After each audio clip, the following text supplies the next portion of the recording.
വാർത്തയിലേക്ക്. ഹേമ കമ്മിറ്റി റിപ്പോർട്ടുമായി ബന്ധപ്പെട്ട ഹർജികൾ പരിഗണിക്കാൻ പ്രത്യേക ബെഞ്ച് രൂപീകരിച്ച ഹൈക്കോടതി. വനിതാ ജഡ്ജി ഉൾപ്പെട്ട ബെഞ്ചാണ് ഇനി കേസുകൾ പരിഗണിക്കുക. വിശദാംശങ്ങളുമായി എബി ചേരുന്നു. എബി, ഇപ്പോൾ ഏത് സാഹചര്യത്തിലാണ് പ്രത്യേക ബെഞ്ച് എന്ന തീരുമാനത്തിൽ കോടതി എത്തിച്ചേർന്നത്? ഹേമ കമ്മിറ്റി റിപ്പോർട്ടുമായി ബന്ധപ്പെട്ട വളരെ നിർണായകമായിട്ടുള്ള ഒരു തീരുമാനം ഹൈക്കോടതിയുടെ ഭാഗത്തുനിന്ന് ഉണ്ടായിരിക്കുന്നു. ഹേമ കമ്മിറ്റി റിപ്പോർട്ടുമായി ബന്ധപ്പെട്ട കേസുകൾ പരിഗണിക്കുന്നതിനായി പ്രത്യേകമായി ഒരു ബെഞ്ച് രൂപീകരിക്കാൻ തീരുമാനിച്ചു. അത് നടപ്പിലാക്കിയിരിക്കുന്നു ഹൈക്കോടതി എന്നുള്ളതാണ്. ഈ ഹേമ കമ്മിറ്റി റിപ്പോർട്ട് പുറത്തു വരരുത്, അല്ലെങ്കിൽ അതിനെ പുറത്തുവിടുന്നതിനെ എതിർത്തുകൊണ്ട് നിർമ്മാതാവായിട്ടുള്ള സജിമോൻ പാറയിൽ സമർപ്പിച്ച ഹർജി പരിഗണിക്കുന്ന ഘട്ടത്തിലായിരുന്നു ഇത്തരത്തിൽ ഒരു നിർണായകമായിട്ടുള്ള ഒരു തീരുമാനം, ഒരു നിലപാട് ഹൈക്കോടതി വ്യക്തമാക്കിയിരിക്കുന്നത്. ഹൈക്കോടതി ഡിവിഷൻ ബെഞ്ചിന്റെ ഭാഗത്തുനിന്നുമാണ്, ആക്ടിംഗ് ചീഫ് ജസ്റ്റിസ് അധ്യക്ഷനായിട്ടുള്ള ഡിവിഷൻ ബെഞ്ചിന്റെ ഭാഗത്തുനിന്നുമാണ് ഇത്തരത്തിൽ നിർണായകമായിട്ടുള്ള തീരുമാനം ഉണ്ടായിരിക്കുന്നത്. ഈ കേസ്, അതായത് സജിമോൻ പാറയിൽ സമർപ്പിച്ചിരുന്ന ഹർജി, അത് കോടതിയുടെ സിംഗിൾ ബെഞ്ച് അത് തള്ളുന്ന സാഹചര്യം ഉണ്ടായിരുന്നു. അതിനുശേഷം റിപ്പോർട്ട് പുറത്തുവിടുകയും ചെയ്തിരുന്നു. ആ ഘട്ടത്തിൽ ഇയാൾ ഹൈക്കോടതി സമീപിക്കുകയായിരുന്നു, ഹൈക്കോടതിയിലെ ഡിവിഷൻ ബെഞ്ചിനെ സമീപിക്കുകയായിരുന്നു. ഡിവിഷൻ ബെഞ്ചാണ് ഇന്ന് അത് പരിഗണിക്കുന്ന ഘട്ടത്തിലാണ് ഇത്തരത്തിൽ ഒരു കാര്യം, അല്ലെങ്കിൽ ഈ ഒരു നിർണായകമായിട്ടുള്ള തീരുമാനം കൈക്കൊണ്ട് അത് നടപ്പിലാക്കിയിരിക്കുന്നത്. 2 അംഗങ്ങൾ ഉള്ള, അതായത് ഒരു വനിതാ അംഗം കൂടിയുള്ള ബെഞ്ചാണ് രൂപീകരിച്ചിരിക്കുന്നത് എന്നുള്ളതാണ്. ഹേമ കമ്മിറ്റിന്റെ പൂർണ്ണ റിപ്പോർട്ട്, അല്ലെങ്കിൽ പൂർണ്ണ രൂപം സമർപ്പിക്കണമെന്ന് സർക്കാരിനോട് കോടതി ആവശ്യപ്പെടുകയും ചെയ്തിട്ടുണ്ട്. 10-ാം തീയതി അത് പരിഗണിക്കാനിരിക്കുകയാണ്. 10-ാം തീയതിയാണ് അത് സമർപ്പിക്കേണ്ട ഒരു നിലയുള്ളത്. 10-ാം തീയതിയും വളരെ നിർണായകമായിട്ടുള്ള ഒരു കാര്യം, ഒരു ദിവസം കൂടിയാണ് എന്നുള്ള കാര്യത്തിൽ തർക്കമില്ല.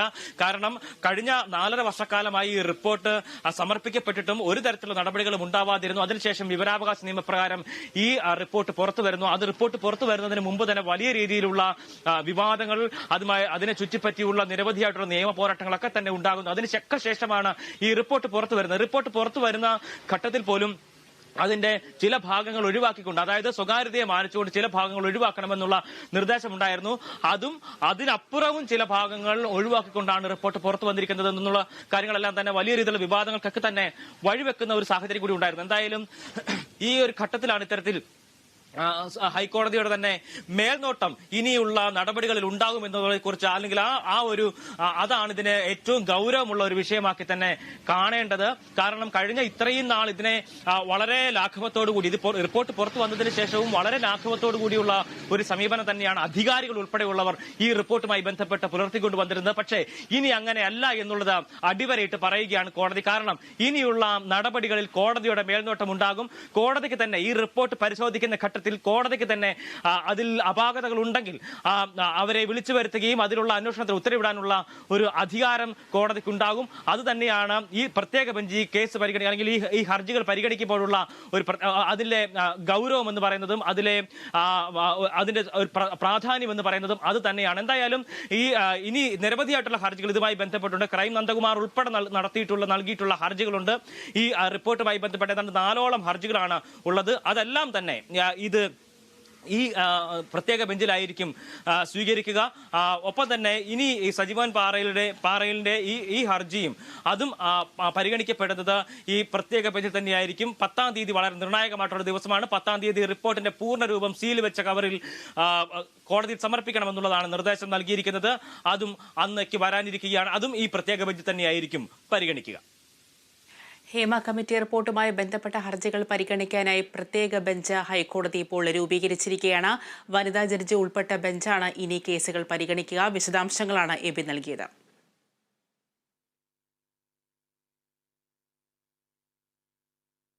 സിനിമാ ലൊക്കേഷനുകളിൽ വനിതാ കമ്മീഷൻ പരിശോധന നടത്തുമെന്ന് കമ്മീഷൻ സംസ്ഥാന ചെയർപേഴ്സൺ പി സതീദേവി. ചിലയിടങ്ങളിൽ പരാതി പരിഹാര സെൽ പ്രവർത്തിക്കുന്നില്ല. ഹേമ കമ്മിറ്റി കേസ് 10-ന് ഹൈക്കോടതി പരിഗണിക്കുമ്പോൾ വനിതാ കമ്മീഷന്റെ നിലപാട് അറിയിക്കും. ഹൈക്കോടതി ഉത്തരവ് വന്നാൽ അത് നടപ്പാക്കാൻ കമ്മീഷൻ ഇടപെടൽ നടത്തുമെന്നും പി സതീദേവി കോഴിക്കോട് പറഞ്ഞു. ഓരോ സിനിമാ നിർമ്മാണ യൂണിറ്റുകളും ഒരു തൊഴിൽ സ്ഥാപനം എന്നുള്ള രൂപത്തിൽ കണ്ടുകൊണ്ട് പൂജാവേള തൊട്ട് അതിന്റെ റിലീസിംഗ് വരെ പരാതി പരിഹാര സംവിധാനം ഉറപ്പുവരുത്തണം എന്നുള്ള നിർദ്ദേശം എന്നുള്ള ഹൈക്കോടതിയുടെ ഉത്തരവുണ്ടായിട്ടുള്ളത്. ചിലയിടങ്ങളിലൊക്കെ ഈ പരാതി പരിഹാര സംവിധാനം പ്രോപ്പറായിട്ടുള്ള നിലയിൽ ഫംഗ്ഷനിങ് ആയിട്ടില്ല എന്ന് പറഞ്ഞിട്ടുണ്ട്. തീർച്ചയായും അക്കാര്യത്തിൽ വനിതാ കമ്മീഷന്റെ ഇടപെടലുണ്ടാകും. ഹേമ കമ്മിറ്റിയുമായി ബന്ധപ്പെട്ടുകൊണ്ട് ഹൈക്കോടതി മുമ്പാകെ ഹർജി നിലനിൽക്കുകയാണ്. 10-ാം തീയതിയാണ് അത് ഹിയറിംഗിന് വെച്ചിട്ടുള്ളത്. തീർച്ചയായും ഹൈക്കോടതിയുടെ നിർദ്ദേശങ്ങൾ, ഉത്തരവുകൾ ആ കാര്യത്തിൽ ഉണ്ടാകും. അത് പ്രാബല്യത്തിൽ വരുത്താനുള്ള എല്ലാ ഇടപെടലുകളും വനിതാ കമ്മീഷന്റെ ഭാഗത്തുനിന്നുണ്ടാകും. യുവതിയുടെ പരാതിയിൽ ബലാത്സംഗ കേസിൽ പോലീസ് പ്രതി ചേർത്തതിനെതിരെ നിവിൻ പോളി DGPക്ക് പരാതി നൽകി. തനിക്കെതിരെ എടുത്തത് വ്യാജ പരാതി എന്നാണ് നിവിന്റെ വാദം. തനിക്കെതിരായ ആരോപണങ്ങൾക്ക് പിന്നിൽ ഗൂഢാലോചനയുണ്ടെന്നും പരാതിക്കാരിയെ താൻ കണ്ടിട്ട് പോലുമില്ലെന്നാണ് നിവിന്റെ നിലപാട്. തന്റെ പരാതി സ്പെഷ്യൽ ഇൻവെസ്റ്റിഗേഷൻ ടീം പരിശോധിക്കണമെന്നും നിവിൻ ആവശ്യപ്പെടും. നിവിനെതിരായ കേസിന്റെ FIR പകർപ്പ് ലഭിച്ച ശേഷം വിശദമായ പരാതിയും നൽകും.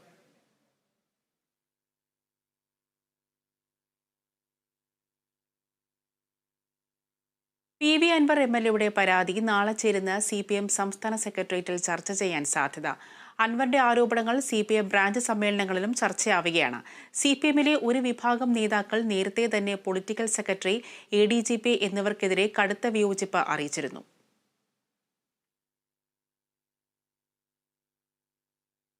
PV അൻവറിന്റെ ആരോപണങ്ങളിൽ അന്വേഷണം ആവശ്യപ്പെട്ട് സമർപ്പിച്ച പൊതുതാൽപര്യ ഹർജി ഹൈക്കോടതി തള്ളി. നടപടിയെടുത്തെന്നും പ്രത്യേക അന്വേഷണ സംഘത്തെ നേരത്തെ രൂപീകരിച്ചുവെന്നും സർക്കാർ കോടതിയിൽ അറിയിച്ചു. വിവരങ്ങളുമായി എബി തോമസ് ചേരുകയാണ്. എബി, ഇപ്പോൾ PV അൻവർ ഉന്നയിച്ച ആരോപണങ്ങൾക്ക് അന്വേഷണം ആവശ്യപ്പെട്ടുള്ള പൊതുതാൽപര്യ ഹർജി ഇപ്പോൾ ഹൈക്കോടതി തള്ളിയിരിക്കുകയാണ്. എന്തെല്ലാം കാരണങ്ങൾ ചൂണ്ടിക്കാട്ടിയാണ് ഈ ഹർജി ഹൈക്കോടതി ഇപ്പോൾ തള്ളിയിരിക്കുന്നത്?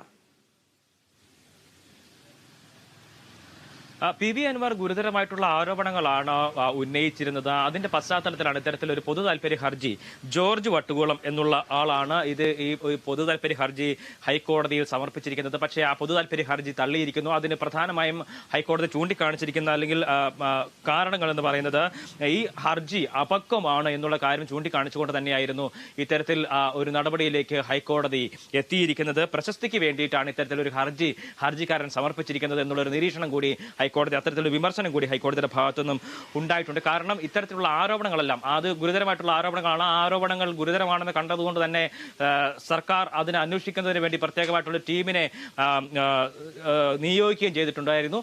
ആ ഘട്ടത്തിൽ അല്ലെങ്കിൽ അതിന്റെ അന്വേഷണം ആരംഭിക്കുക പോലും ചെയ്യുന്നതിന് മുമ്പ് അന്വേഷണത്തിൽ അപാകത ആരോപിച്ചുകൊണ്ട് ഇത്തരത്തിലൊരു പൊതു താൽപര്യ ഹർജി നൽകുന്നത് അതൊരു തരത്തിലും അംഗീകരിക്കാൻ കഴിയുന്നതല്ല. അത് പ്രശസ്തിക്ക് വേണ്ടിയിട്ടുള്ളതാണ്, അത് അപക്വമായിട്ടുള്ള ഒരു ആരോപണമാണ് തുടങ്ങിയിട്ടുള്ള കാര്യങ്ങൾ സർക്കാരും കോടതിയിൽ സമർത്ഥിക്കുകയുണ്ടായി. ഇത് അംഗീകരിച്ചുകൊണ്ടാണ് ഇത്തരത്തിൽ ഈ വിമർശനം ഉന്നയിച്ചുകൊണ്ട് തന്നെ കോടതി ആ പൊതു താൽപര്യ ഹർജി തള്ളിയിരിക്കുന്നത്. PV അൻവറിന്റെ ആരോപണങ്ങളിൽ അന്വേഷണം ആവശ്യപ്പെട്ട് സമർപ്പിച്ച പൊതു താൽപര്യ ഹർജി ഹൈക്കോടതി തള്ളിയിരിക്കുകയാണ്. ഹർജി അപക്വമാണെന്നും പ്രശസ്തിക്ക് വേണ്ടിയാണ് ഇത്തരമൊരു ഹർജി ഫയൽ ചെയ്തതെന്നുമാണ് ഹൈക്കോടതി ഇപ്പോൾ പറഞ്ഞിരിക്കുന്നത്. വിശദാംശങ്ങളാണ് എബി നൽകിയത്.